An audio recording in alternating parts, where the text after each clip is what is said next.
We're delving into the mysteries, into the arcane laws. Those laws that can only be known when we arrive at stillness.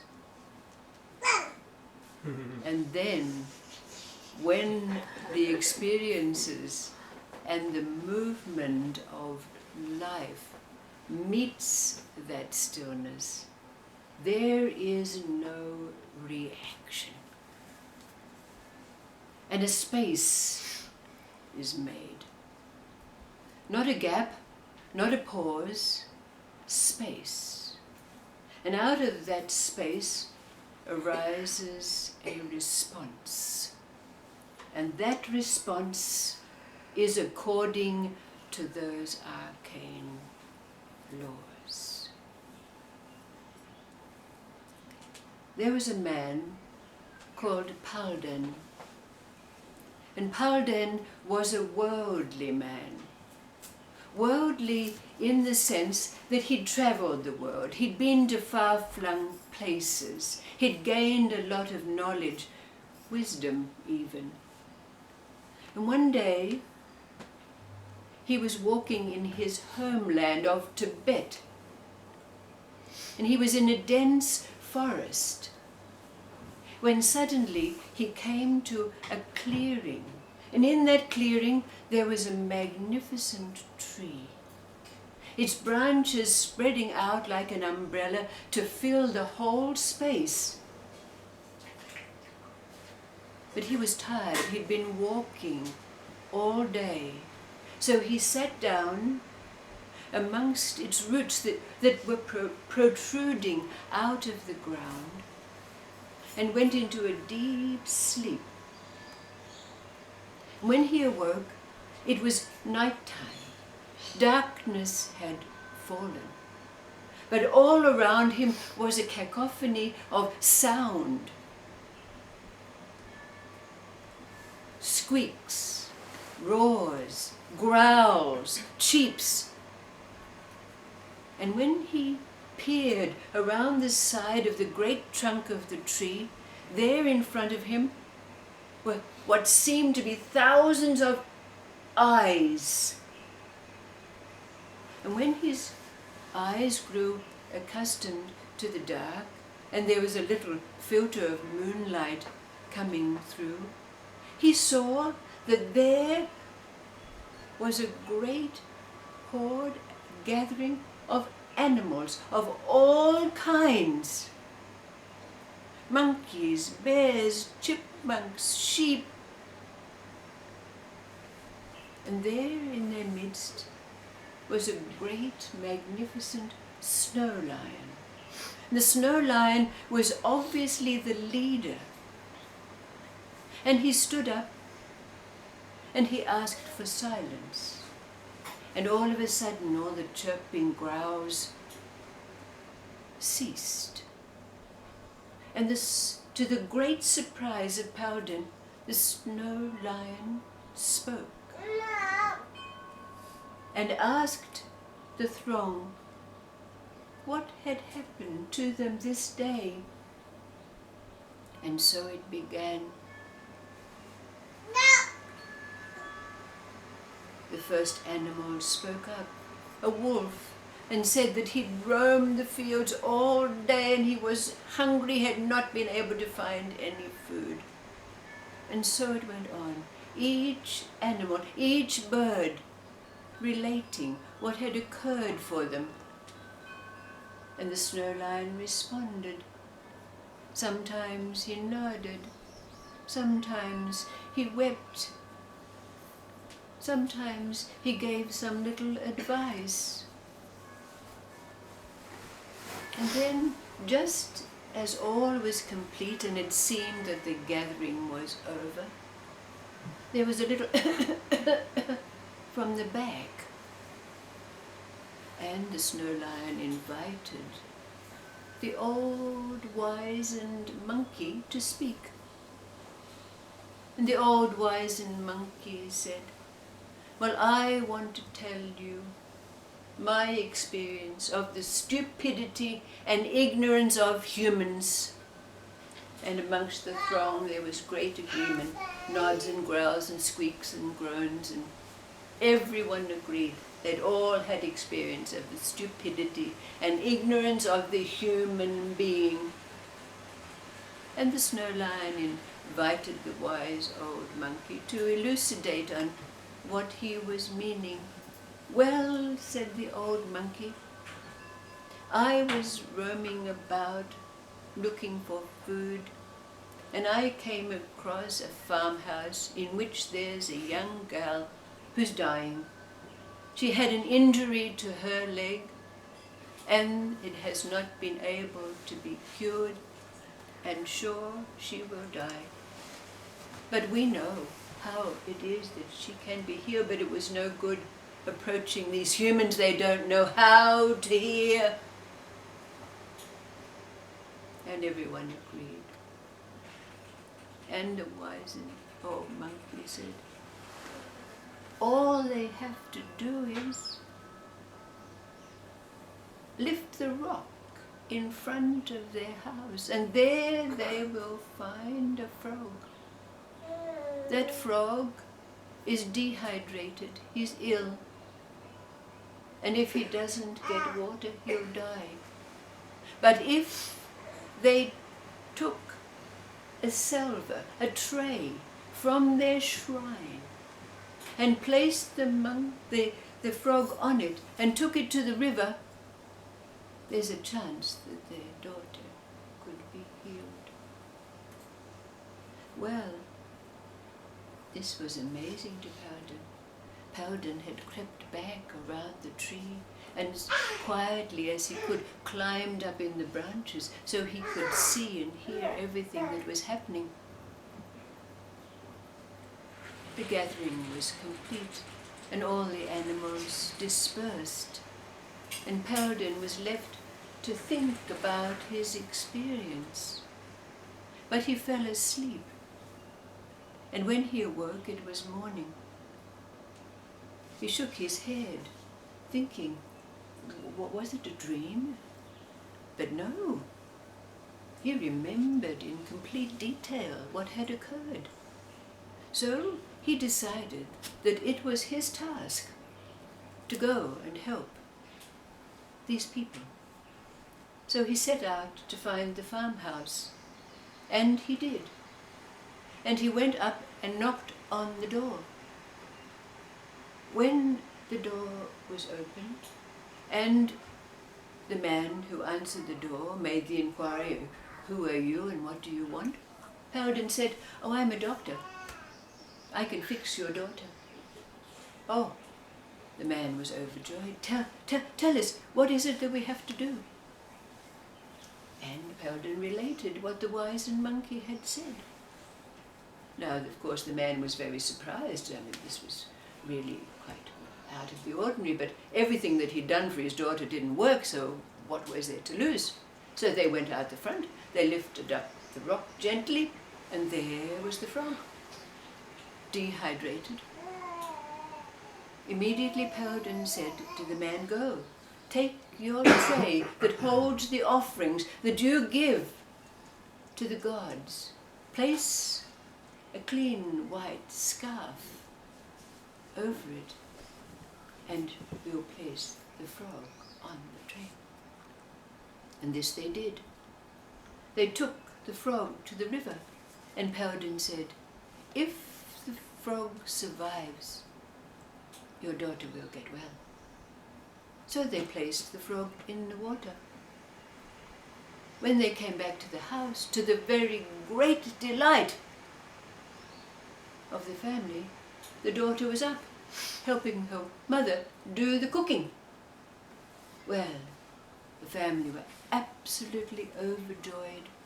They offered Paladin anything that he would want. He said, I want nothing. But they gave him gifts. They had a feast immediately in his honor, invited all the villagers. And after it was done, Paladin went on his way. But he decided he would go back to the tree. And this he did, just in time as dusk was falling. So again he found his place in the branches of the tree and waited. And sure enough, the animals gathered once again.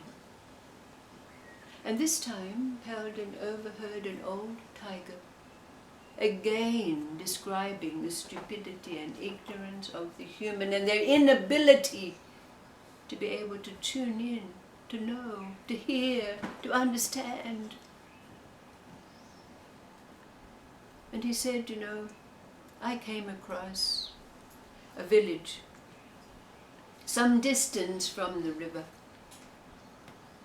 These people are in hardship because every day they have to carry buckets great distances to get water from the river. They don't know that if they moved the old tree stump that's lying in front of the roadway to their village, that they would have water. Well, Paladin heard this, and again, after the animals had dispersed, and after his falling asleep, as is the wont of all of us, he woke up and again, shaking himself. Did he really hear that? But it was not to be negated. So he decided again that he would go. And it was indeed some distance from the river. So it was evening time when he arrived at the village. So he went to inspect the tree stump, and sure enough, it was huge. It would take 30 men to move this. But he was tired, so he sat down in between the old roots, took some food out of his tuber, and started to eat and then fell asleep. In the morning when he woke up, the sun had risen. He went over to the first house in the village. And when the door was opened and the man inquired of him what it was that he wanted, Paladin said, I want nothing, but I have some knowledge. But maybe you could give me a glass of water? Oh, said the man, we don't have enough water. We have to carry water every day from the river. We only have enough for ourselves. Oh, said Paladin, I can help you with that. I know about these things. So they said, what do we have to do? So Paladin asked for long ropes and 20 yaks. And these were bought and gathered, and the rope was tied around the tree stump, and the yaks pulled, and out came the root with great effort. And then Paladin invited all the villagers to bring their shovels and dig, and this they did. And within 3 feet of their digging, taking it in turns, beautiful spring water began to flow. Of course, the villagers were overjoyed. There was great celebration. But in the midst of the celebration, someone shouted, "Stop!" And an old elder from the village came forward, and he said to Paladin, I've been trying to help these people for 60 years, and you've come along with your knowledge and brought happiness and possibilities to their lives. I invite you to stay here with us, help us, guide us. And this Paladin did, and he had a very wonderful life. But after some years, of course, as these things happened, word had gotten back to his home village about how successful he was, what an illustrious position he had. So one of his friends decided to come and join him to see what was going on. His name was Tunyu. So when Tunyu arrived, Paldenu greeted him, gave him hospitality, and Tunyu asked, "Well, how did this happen to you?" Halden described how he'd gone into the clearing, found the tree, listened to the animals. Oh, thought Tunyu, I can do that. So the very next day, he went off to the tree thinking to himself, I'm going to be rich and famous. So climbed the tree and waited. Sure enough, all the animals came around and gathered. And just when they were about to start their proceedings, there was a great crunch and groan, and the branch of the tree on which Tunyu was sitting fell to the ground. Oh. He happened to fall right in front of a great grizzly bear. Oh. And the snow lion said, "Oh, we've got a visitor." "Ah," said the bear, and he gathered him up in his arms and squeezed and squeezed and squeezed until all the life was squeezed out of him. And the animals and birds had a great feast that night. There was hardly a scrap of bone left in the morning.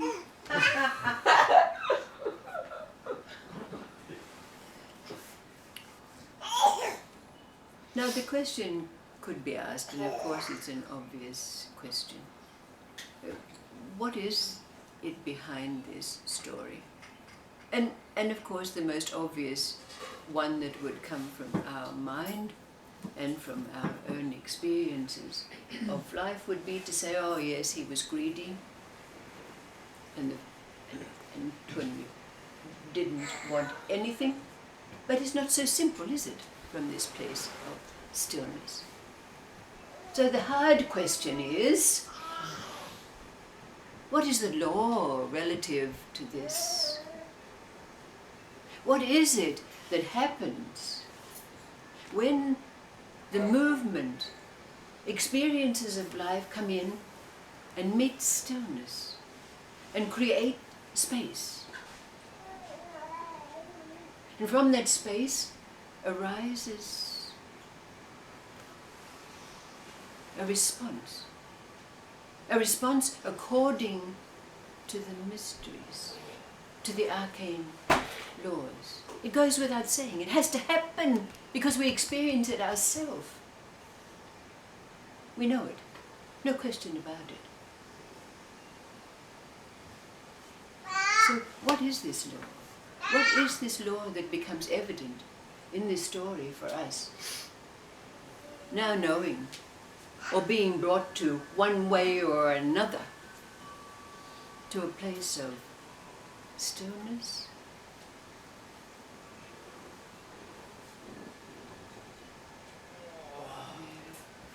movement, the experiences of life come rolling in to meet.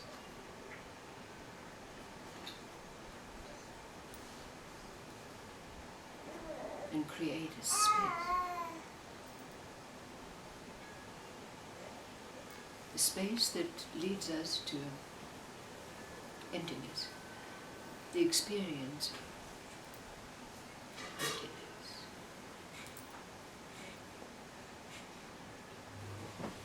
It's almost like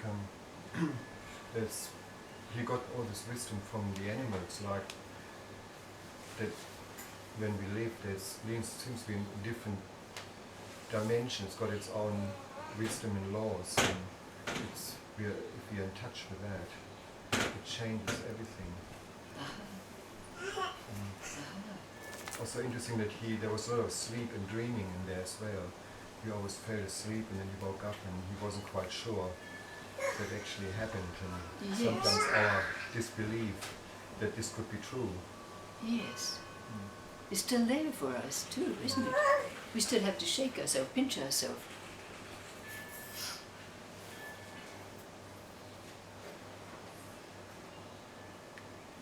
But there is a law that's revealed in this story. An arcane law. Perhaps in the days that come, being aware of the elements that come together in these stories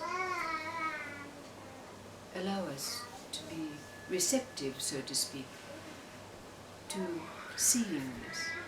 Otherwise there's no purpose in our being together here. This is not teaching, this is not learning.